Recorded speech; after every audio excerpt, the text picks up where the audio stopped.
मेरा नाम डॉक्टर सुवर्चला है। मैं जीवा फर्टिलिटी सेंटर्स में साइंटिफिक डायरेक्टर हूँ। इनफर्टिलिटी दो तरह के हो सकते हैं, एक प्राइमरी इनफर्टिलिटी और दूसरा सेकेंडरी इनफर्टिलिटी।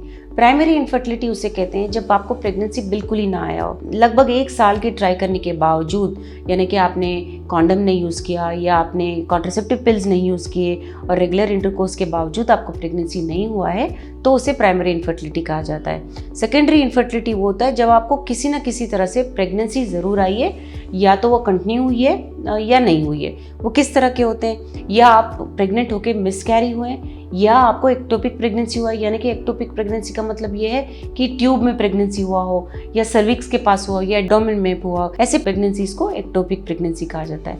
या ऐसा भी हो सकता है कि नॉर्मल हेल्दी बेबी हो गया है आपको, उसके बाद आपको इनफर्टिलिटी हो रहा है, उसे भी सेकेंडरी इनफर्टिलिटी कहा जाता है। जो सबसे ज़्यादा कॉमन है वो सेकेंडरी इनफर्टिलिटी है, और ये देखा गया है कि बच्चे के पैदा होने के बाद बहुत सारे लोगों में इनफर्टिलिटी होने के चांसेस ज़्यादा होते हैं। कारण बहुत हैं, कई बहुत छोटे छोटे कारण हो सकते हैं, जैसे थायराइड का ज़्यादा हो जाना, या शायद जेस्टेशनल डायबिटीज़, यानी जब आप पेट से थे तब डायबिटीज़ हुआ है तो उसका आफ्टर इफेक्ट होना, या आपके प्रोलैक्टिन का ठीक नहीं होना। प्रोलैक्टिन एक ऐसा हार्मोन है, वो तब रिलीज़ होता है जब आप बच्चे को दूध पिला रहे होते हैं, शायद वो कम नहीं हुआ है, उसकी वजह से आप प्रेग्नेंट नहीं हो पा रहे हैं। ऐसे छोटे मोटे कारण हो सकते हैं जिसे टैबलेट्स और मेडिकेशन द्वारा ठीक किया जा सकता है।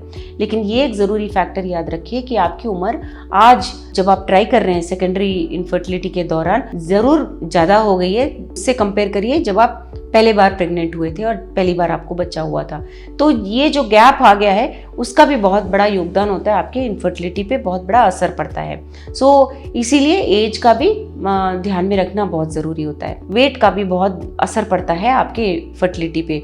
अगर BMI बॉडी मास इंडेक्स आपके एज के मुताबिक, आपके हाइट के मुताबिक नहीं है, ज़्यादा है, तो अवश्य आपको प्रेगनेंसी में डिले होने के चांसेस ज़्यादा होते हैं। सबसे इम्पॉर्टेंट कारण देखा गया है ट्यूबल ब्लॉकेज, एक बहुत बड़ा फैक्टर होता है सेकेंडरी इनफर्टिलिटी के लिए, कि प्रेगनेंसी के बाद आपके ट्यूब्स ब्लॉक हुए हैं तो वो भी एक इनफर्टिलिटी का कारण बन सकता है। 1/3 इनफर्टाइल कपल्स में, औरतों में, ये देखा गया है कि ट्यूबल ब्लॉकेज ही कारण होता है इनफर्टिलिटी का। तो ट्यूबल ब्लॉकेज को भी बहुत ध्यान से देखा जाता है या नहीं, उसके बाद ट्रीटमेंट के बाद प्रेगनेंसी के लिए ट्राई किया जाता है। ऐसा भी हो सकता है कि ओव्यूलेटरी प्रॉब्लम्स हो आपको, यानी कि अंडा रिलीज होने में भी प्रॉब्लम हो। आप सोचो कि सब कुछ ठीक है, पीरियड्स तो पहले की तरह ही हो रहे हैं, ब्लीडिंग भी पहले की तरह हो रहा है, मगर थोड़ा बहुत भी अगर हार्मोनल डिस्टर्बेंस हो गया तो ओव्यूलेटरी डिस्टर्बेंस हो सकते हैं, यानी कि अंडा रिलीज होने के लिए भी डिस्टर्बेंसेस हो सकता है। तो ये सब ध्यान में रखते हुए ट्रीटमेंट करना चाहिए। जब एक महिला आती है हमारे पास, जब इनफर्टाइल कपल भी आता है और जब ये प्रॉब्लम देखा जाता है इनफर्टिलिटी का, तो ये अनुमान लगाया गया है कि 40% लोगों में प्राइमरी इनफर्टिलिटी, यानी कि कभी उनको प्रेगनेंसी नहीं आया, और 60% पेशेंट्स में, औरतों में, सेकेंडरी इनफर्टिलिटी के कारण बच्चे नहीं हो रहे होते हैं, प्रेगनेंसी नहीं आ रहा होता है। इसके बारे में अगर आपको और जानकारी चाहिए, आप सेकंड बच्चे के लिए कोशिश कर रहे हैं लेकिन प्रेग्नेंट नहीं हो पा रहे हैं, इसके बारे में और इन्फॉर्मेशन चाहिए, अवश्य जीवा फर्टिलिटी सेंटर आइए। Thank you. हमने इस वीडियो बनाने के लिए बहुत मुशक्कत की है, मेहरबानी करके हमें लाइक और सब्सक्राइब जरूर कीजिएगा। शुक्रिया।